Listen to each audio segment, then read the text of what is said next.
Some romance tropes are fantastic and I am trash for it, like enemies to lovers or friends to lovers. But there are 17 romance tropes that I cannot stand. Want to hear what those are? Stay tuned. Stay tuned. Hello everybody, my name is KirkpattieCake. I'm an author and robot, and today I'm going to be responding to iWriterly's 17 romance tropes that she hates. So, this is kind of a new on this channel, but I kind of really wanted to do this particularly because I have seen a handful of very big writer YouTubers that do things like this, where it's tropes that need to die, tropes that need to stop, and they act like ending these tropes as some kind of rule that has to happen, an industry rule, that it is that is an objective fact to end this. And when it comes to the tropes that somebody likes or doesn't like, that is completely subjective. A trope that this person might hate might be something that you absolutely love or that you absolutely look for in a story. And I feel like a lot of the time when it comes to the subjective stuff, or when people look up to these big writers or these YouTube writers or these people that have a following and they say, this is the law, then it can give this false impression of what you are allowed to do as a writer and what you're not allowed to do. And I've even seen in comments on videos like this where people are like, hey, I've been writing the story that has this trope and you're telling me that I need to just kind of trash it entirely. So I wanted to give a counter perspective, at least, on some of these, tropes that I hate, and to let anybody know that tropes that I hate is an entirely subjective situation to be in. I've also noticed that what comes up a lot in some of these videos is they say tropes and they don't actually mean tropes. Sometimes it's been genres, sometimes it's been just bad writing, but a lot of what's mentioned in these isn't always tropes. So I wanted to go through some of these and offer some counter perspective versus what these other people say. So I'm not coming. I don't know Meg at all. I've never actually interacted with her. I don't have anything against her, but I want to offer an alternative perspective for you guys to consider. And I'd love to know what you guys think about Meg's opinions, about my opinions, and about the tropes, or whatever is mentioned in the video coming. But before we get started, and I know we're already a couple minutes in, but before we get started, if you enjoy what I do on this channel, please remember to like it, share, subscribe, comment. I love to hear from you guys. And it is now March, which means the April LBRY is now up, which is our submission of fun stuff going on this channel, where I give you guys a prompt, you guys submit stories, and next month I will read them, first video of the month. Through the process, I don't know if you guys know, but Dead and Drive has been getting an audiobook. We've been in the process of this for a couple of weeks now, and in watching the actor do his amazing job, which it's truly amazing. You should get the book when it comes out, and I'll let you know when it is ready. But in watching him do the readings, I've learned some stuff about delivery, about reading audiobooks that I'm hoping that I can put in, start getting better at reading what you guys write and bring more life to it. So hopefully I can internalize some of what I've seen, and also definitely buy the audiobook when it comes out. It's going to be so much fun. With all that said, let's get into the video. If you hang around here long enough, you'll kind of get the idea between what I read and what I write and how I talk, that I really don't care what your subject matter is, what your characters are. I love to see authors kind of embody what they love, and I only care that an author writes well. If your story embodies like all of the worst tropes and all of the worst people and all the worst characters in the world, I don't care. Just do it well. So this isn't anything on Meg or anyone else's perspective on if we disagree or agree or disagree. This is just nobody's word is law, except for mine. So let's get started. And yes, she is going to be, sped up a little bit because I borderline on being a little, I can't listen to people talk really slowly. I'm sure I talk pretty slowly, but I can't listen to people talk slowly. Anyway, let's go. Without further ado, let's talk about the 17 worst romance tropes. Number 1, Oh, see, and already we're getting right there. I want to start out with this. She says the 17 worst romance tropes. That is an opinion, but she says it like it's fact, and that's where the problem I have is. To start it out with, and the title is tropes that I hate, but already just getting into the video, she says tropes that need to stop, or the worst tropes, whatever. And that is completely opinion. As I say this, as I've got non-consensual sex on my, wall behind me right now. and consensual sex. Consent, Get it. consent, consent. If your characters are going to Pound Town, there should be verbal consent. And it doesn't need to be elaborate. It could be something as simple as, hey, do you want to? and the person is like, yes! Check. Okay, so my big problem with this in particular, I mean, non-con and dub-con are very, very popular in specific romance circles. You will find entire subgenres of dub-con and non-con, and it's really, it's definitely a trope, but it's also definitely a popular trope, and also definitely not a trope for everyone. So to say, you can't do this, you have to stop this, kind of a large portion of the romance readers. I mean, honestly, you're trying to kill an entire market of people, Meg. But I have to disagree with this, where you need to stop any sort of moment that's happening between characters in order to go, hey, do you want to? Because that's not natural. In most cases, when you're getting very intimate with somebody and you feel that chemistry between the people, there's really not. It destroys the chemistry between you and the other person to stop and just, do you want to? Usually, there's the body language involved that says yay or nay. Now, that doesn't mean it doesn't happen or it can't happen. It can absolutely happen that people stop and do that consent. But to say that every single time somebody's getting romantic or you're getting involved and you have to specifically stop and, get them to sign a 5-page waiver that says, I completely agree to whatever we're about to do, but also I'll stop at any time, if it's uncomfortable. But that's so unnatural for human interaction. But maybe that's just me being somebody who's never been in a relationship. But I don't know. I think I write chemistry pretty well. You can let me know when you pick up my books like Dead and Drive or Bleed More, Body More, which is coming out later this year. And let me know how you feel about this whole chemistry. Does a character need to stop and ask for consent before, going on? Or are there signs in a reading that says, yes, this is okay, or no, this is not okay, yes, we can continue, whatever. I just think it's completely disconnected from reality and how humans interact with one another. Done your consent. Also, for the love of goodness, have a couple talk about birth control and safety, particularly if they are a hetero couple regarding birth control. This too.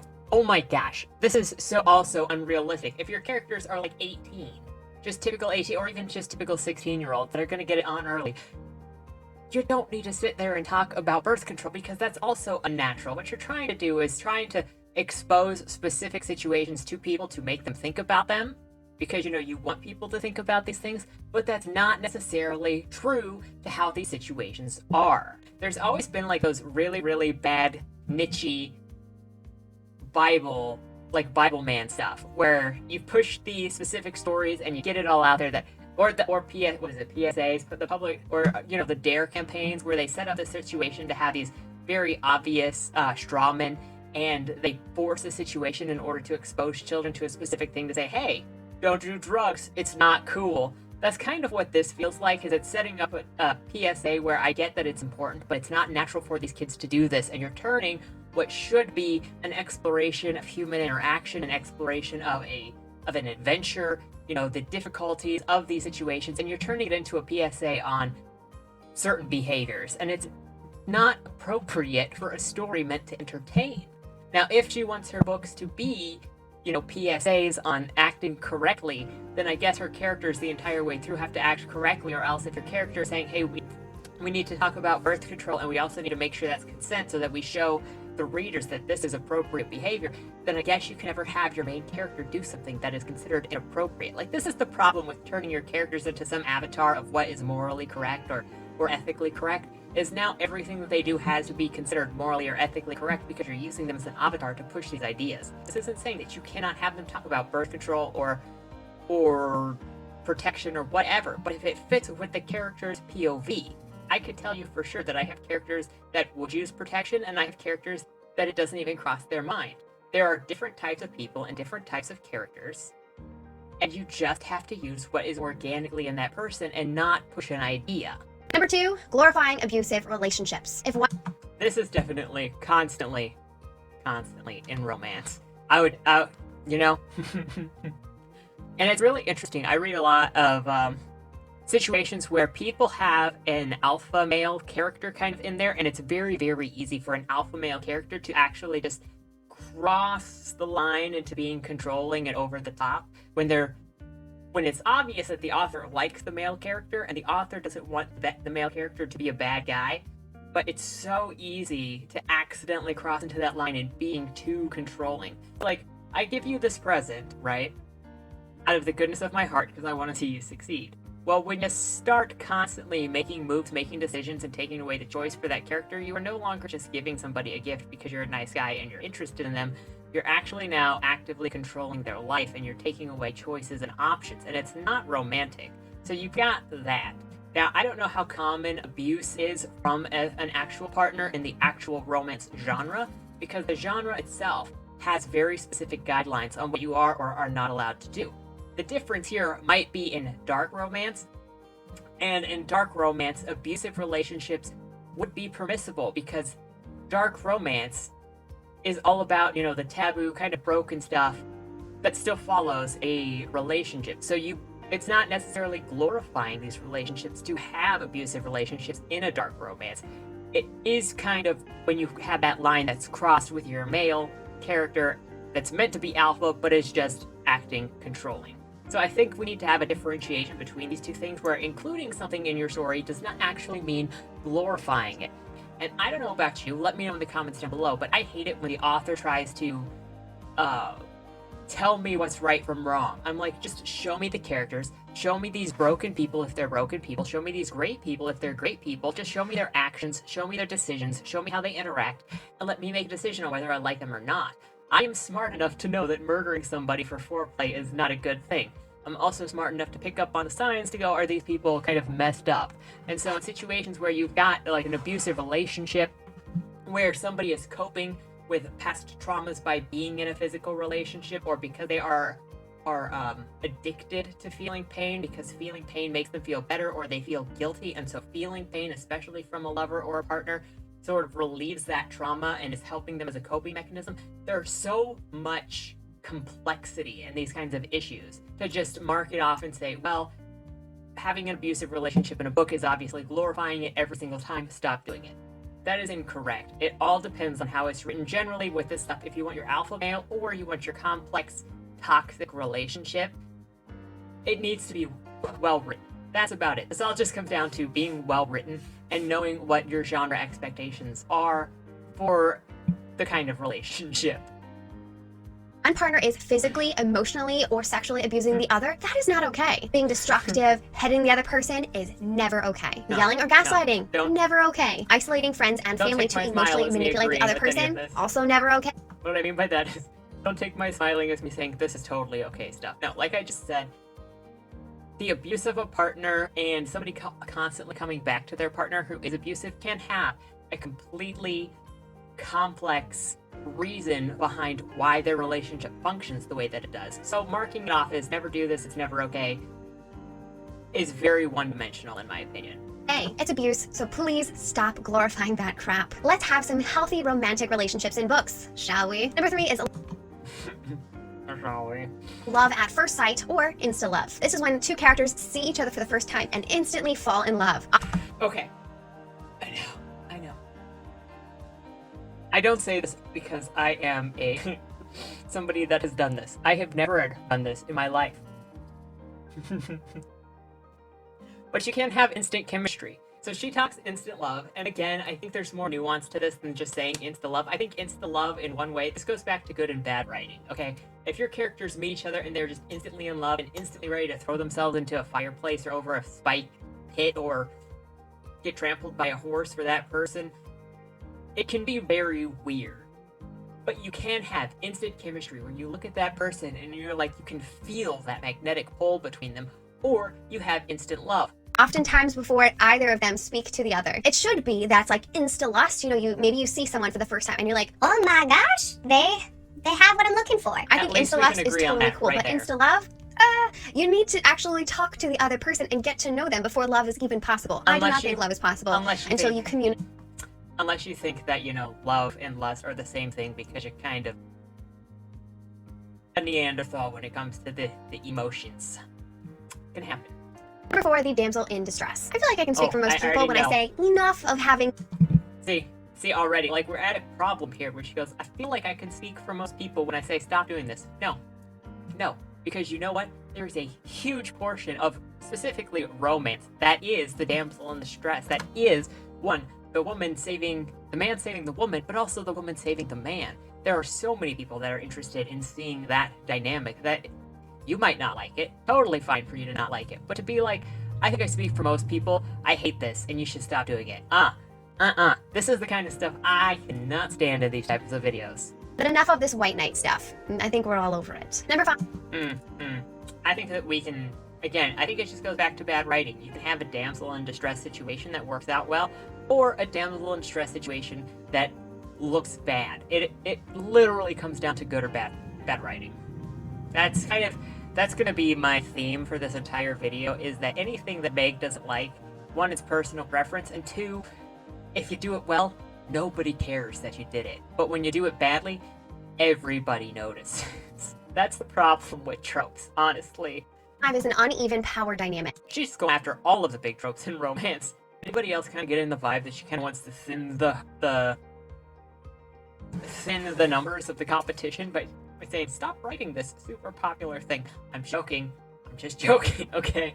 But let's see before I start ranting. This is when one person in the relationship, often a man, has a lot more power than the other person. Okay, so that's pretty much what I thought it was going to be. This is also, like I said, an insanely popular genre. I was gonna say genre. But this is also super, super popular. Like, look at 50 Shades of Grey. That was all about a power dynamic where he was super rich, super powerful. People love, and if you go look at what is popular in the romance genre on, like, Goodreads, you see super, super popular with millionaires, with the mafia guys, with all of these situations where the dude has all of this power and the chick might not be that great, or might not be that great off. I personally remember one of the first romance mangas that I was into, yes, a long time ago, had to do with a mobster and like an 18-year-old that was super indebted, and there was that power dynamic because he ended up being indebted to the mobster. It happens, okay? It is super popular. You might not like it, again, but it is so insanely popular to say stop doing this. What are you, trying to ruin people's careers? Trying to take away the little bit of joy in that little power dynamic? Oh, power dynamics are so... Go talk to people that talk about, like, kink and romance all the time, and, power dynamic is so popular.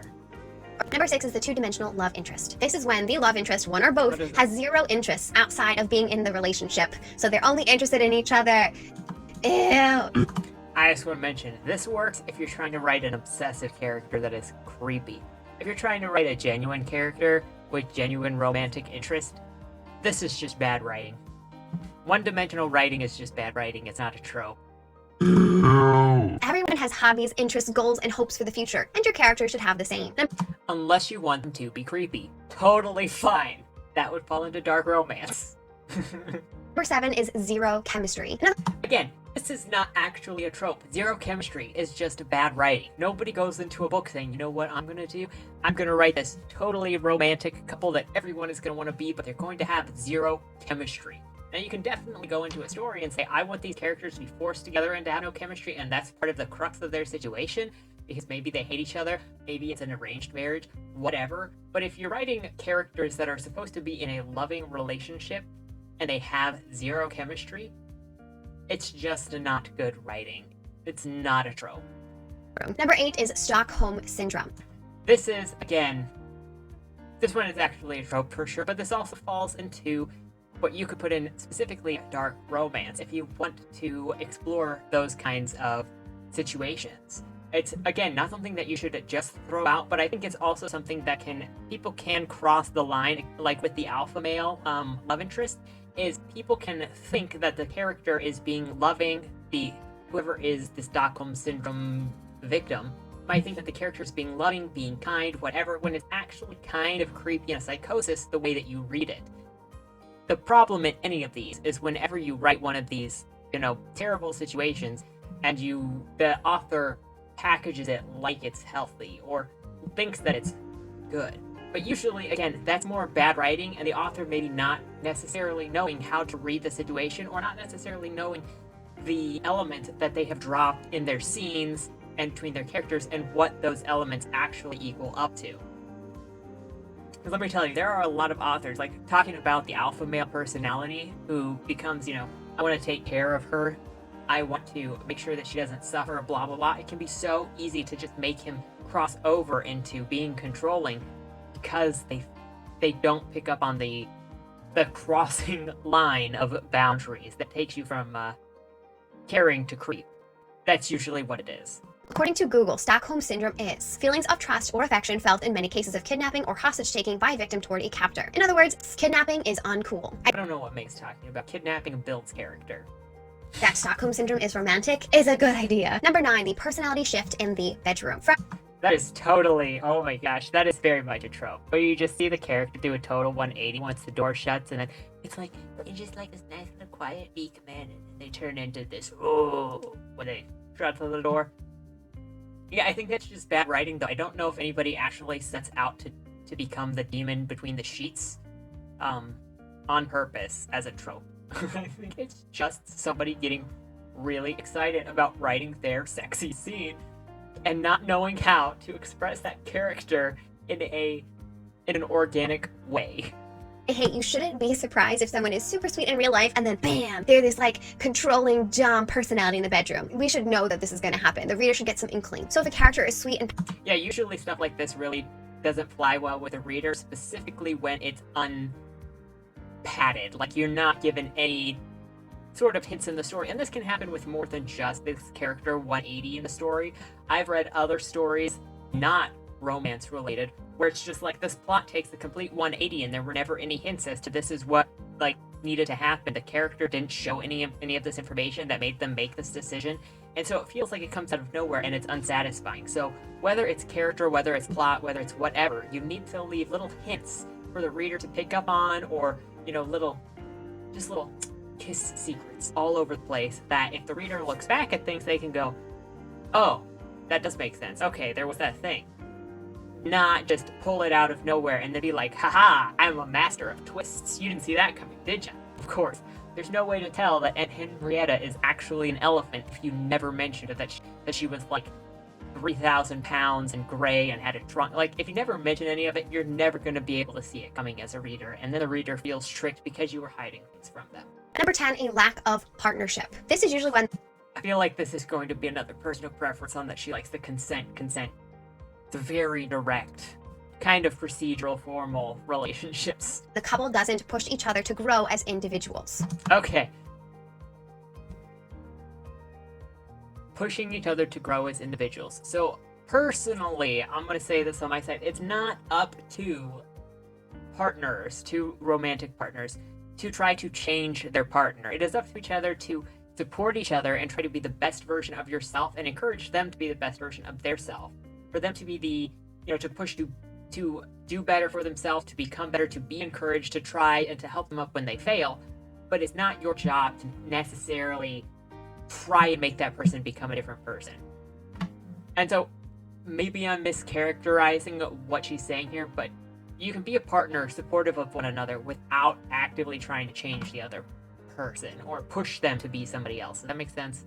Let's get a little more context. Or maybe they don't work together or communicate well. They essentially operate as individuals and don't lean on each other to ask questions, make decisions, or even get advice or opinions. A romance between two or more people should be a partnership.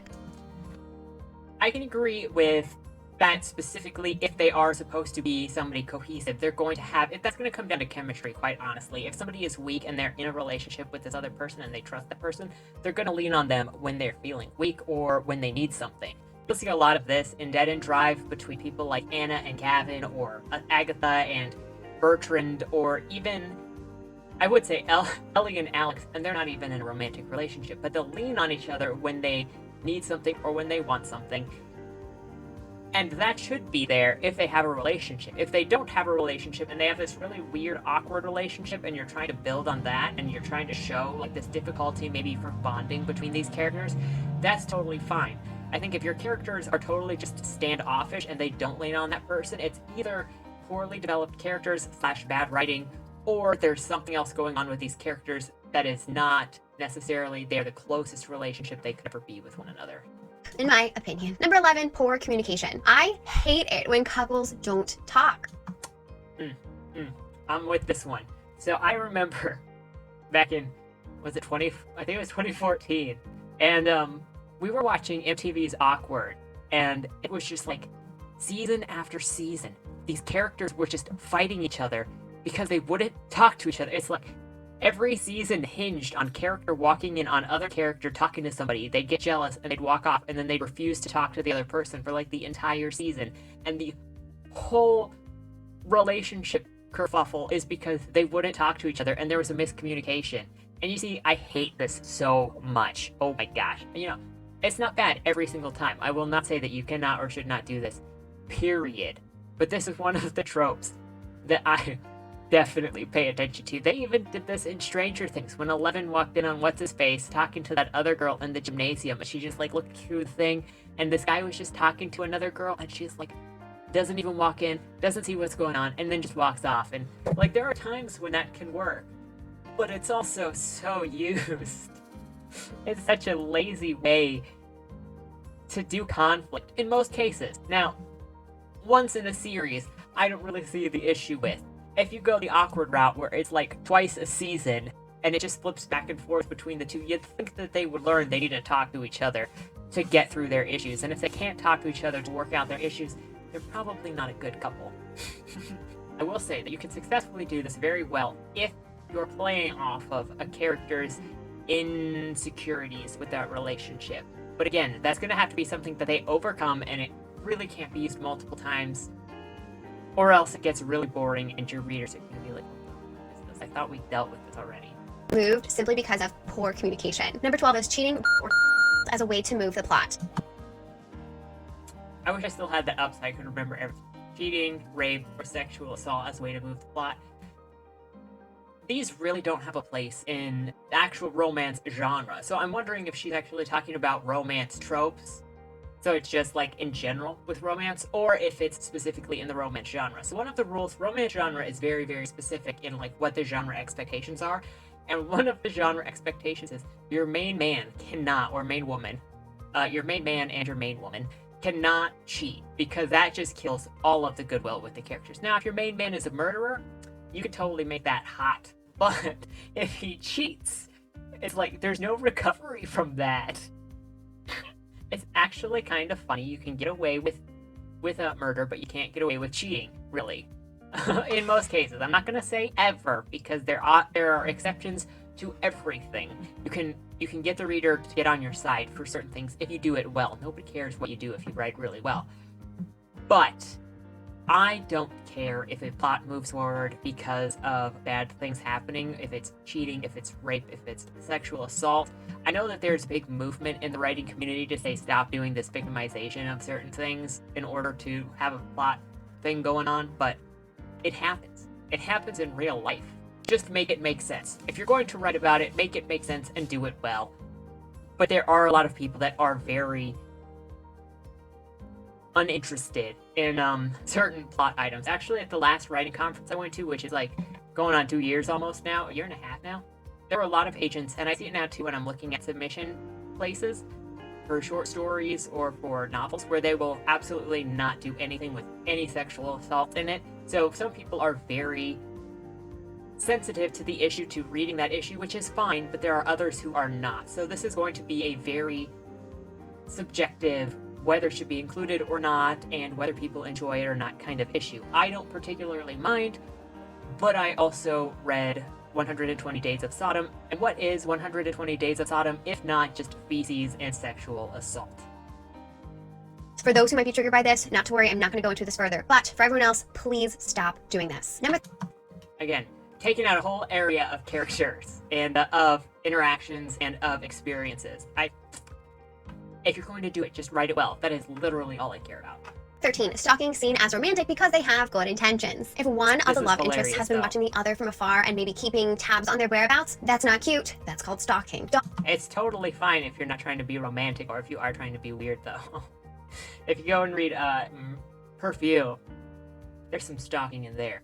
But again, this is one of those things that crosses over the line. The same with the alpha male and whatever else I associated with the alpha male is I feel like specifically female authors that try to do, male authors do this too, I think if they focus too much on the romance, where they think that their character is being caring by constantly being there when the other person is in need.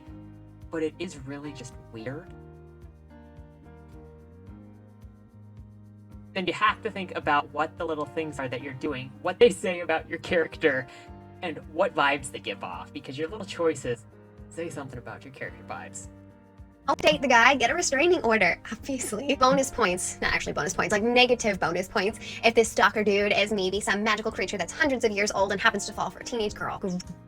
I will give you bonus points if you've got this super old mystical being stalking somebody hundreds of years their senior, or hundreds of years their junior, and then they kidnap them, and then it's Stockholm Syndrome time. Like, let's just put as many romance tropes in here all at once, and just create this amalgamation of terror. Yes. Please. Gross. Number 14, a rival love interest being evil. Rather than being a complex person who has good intention but maybe just isn't good for the main character, the rival love interest is often portrayed as being evil, or maybe working for the bad guy, or actually being the bad guy. Yeah, I don't really like this in general because it's very flat, it's one-dimensional, you've set up this character dynamic, and this goes into the author kind of telling the reader how to feel about different characters, is you've got these, your love triangle going on, you've got the guy that she's supposed to end up with, and then the rival who she's not supposed to end up with, and so a lot of times, bad writing will make that secondary love interest turn evil, or have all of these aspects that make them obviously the wrong choice, because the author doesn't want you to actually maybe like that character. They want you to know that there was really only one option this whole time, and it's just bad writing. If you're going to do a love triangle, do a real love triangle where there's maybe potential for all three, and don't tell me that I'm supposed to hate a character. Please. Please. Number 15 is foreign fetishism. This is usually when a person of color is fetishized because they look different from other people in that particular community that the story takes place in. This can happen. This is obviously a subjective opinion of Meg's, but this is something that can happen, and it happens all over the world. It's not just you bring somebody to a white country and they don't look like the native population and then somebody is obsessed. You can have the same thing where somebody who's European is taken to a country where they are, the outlier, and the same thing happens to them. This is just write it well. Just write it well, write it with a purpose, know why the characters around them act this way, and write organically through that. You can solve a majority of your issues by organically embodying that character and knowing why the characters around them, why all the characters in your story act the way they do. 16 is fetishizing virginity. No. Just no. Someone is sexy regardless of whether or not they have their V card. That is a Meg opinion. Thank you very much. This is something that is recognizable in cultural norms, and you don't have to like it for sure, but it is a common thing among people that some find it more sexy if you are a virgin, and some find it more sexy if you've had 1,000,000 partners. Just know that when you make that decision, for your character, it says something about your character, it reflects values, la-da-da. Meg saying this as this is shows her specific stance on sexuality, on promiscuity, on how she would feel about virgin versus non-virgin, and what is she more likely to write. I think that her character in Cyborg Tinker is a bit, promiscuous. I haven't read her book yet, but I think her character is a bit more promiscuous. Meanwhile, I've got a good handful of characters who are virgins. I have a good number of characters who will only, do stuff in committed relationships, and I've got a good number of characters who are more promiscuous. But if you have any characters that prefer the virgin or the dedication over the promiscuity, that's fine. Just know that it's going to say something about your character values, and also know that depending on how you write things, it's going to come out differently. If you look at, again, I'm going to talk about perfume, the character in there could smell a virgin's nature. The scent of a virgin changed the scent of the person, and that was kind of important, and it's also kind of creepy. So note that every time you make one of these decisions, it says something about your character, and it sets a setting to it sets a mood to the characters, and it sets a weirdness to the characters. So just know that every one of these decisions is going to affect your characters. In fact, they might be more sexy if they don't, because they know what they're doing. Just saying. Number 17 is I told you, it's totally unpersonal. If you ask me, I think the dedication is a lot more sexy than promiscuity, but that's not going to come out in every character that I write. But again, we're talking about subjective opinions as if they're fact. If Meg likes to have more promiscuous characters, that's fine. But she just has to poop on the virgins while she does it. Just please don't take the virgins. Forced romantic subplot. You do not. Isn't that just zero chemistry? Like, do not force characters to be together if they don't want to be together. For sure, I'm with her on this. I don't think that's a trope. Again, I think that's just bad writing. In all seriousness, when you force characters into a romance together just because you feel like that's what it has to be, that's just bad writing. If characters are meant to be together, they're going to have chemistry. If they're not meant to be together, they won't have chemistry. And if they do have chemistry, that also doesn't mean that you have to force them together in the story. That is really what spawns a lot of people to really like certain characters, is that feeling of the magnet, but never actually seeing them together. But you're like, oh, I can feel it. I can feel how much they care about each other. And that's really what you want more than to like forced romance. So these are my just opinions on what Meg said about tropes. Again, like half of them, not even half of them, a good number of them were just bad writing, and the rest of them were all subjective. Many of them are some of the most popular tropes in romance genre, period. Let's talk about, monsters. Let's talk about that power dynamic. Let's talk about force and non-con and dub-con, all of which are some of the biggest tropes in romance, the most popular tropes in romance. It's always there. So, never let anybody shame you. And you can in writing anything, just know that your decisions reflect a person's character. So if they are a stalker, or if they are controlling, or if it is a Stockholm Syndrome, that's nothing necessarily wrong with your work. It's setting up a dynamic, it's setting up a theme that people will probably expect you to explore, specifically if it is a darker theme. So nothing is ever off the table, in my humble robotic opinion, because it's all about the human experience. Just choose what your story needs to be in order to be told, and try to write it well. Because at the end of the day, if you write well, you will be forgiven for anything. Unless you're Dr. Seuss. Anyway, those are my opinions on this subject. Let me know what you think in the comments down below, between, the tropes that Meg talked about, her opinion, my opinion, your opinion on any of them, and maybe does any of your work contain any of these tropes? I would love to hear from you. Thank you so much for watching, and I guess I will see you next time. Have a good week, and don't die. Dear Madam Astra, that's me. We regret to inform you that on August 1st, your employer, Agatha Jane Benedict, owner of the Benedict estate, peacefully passed away in her sleep. Oh, that's so sad.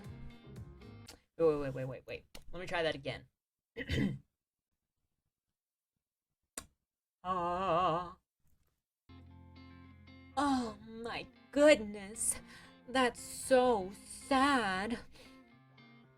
Yeah, I think I'm ready. With millions of dollars on the line and the opportunity for your every need to be taken care of for life. Tell me, is there anything more valuable than that? I didn't think so. Dead End Drive is a dark comedy novel that makes 3 promises. 1, an illustrious estate in Louisiana. 2, an opulent dinner affair for all in attendance. And 3, and most importantly of all, lots and lots of competitive murder. So if you're looking for a cozy book to settle in with for the spooky season, I've only got one question for you. Will I see you at the Will reading?